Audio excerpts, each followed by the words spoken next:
Magandang araw mga kaarangkada. Papakita ko lang sa inyo yung ginagamit namin na water separator.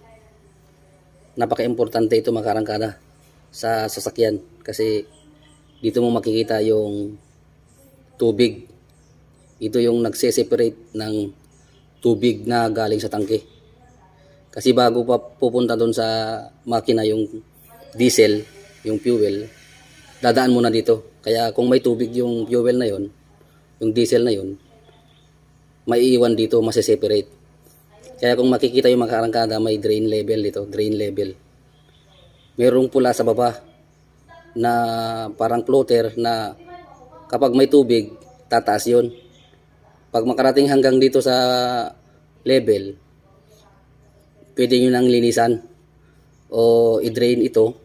Pwede nyo ring tanggalin buo ito para malinisan buo ang loob.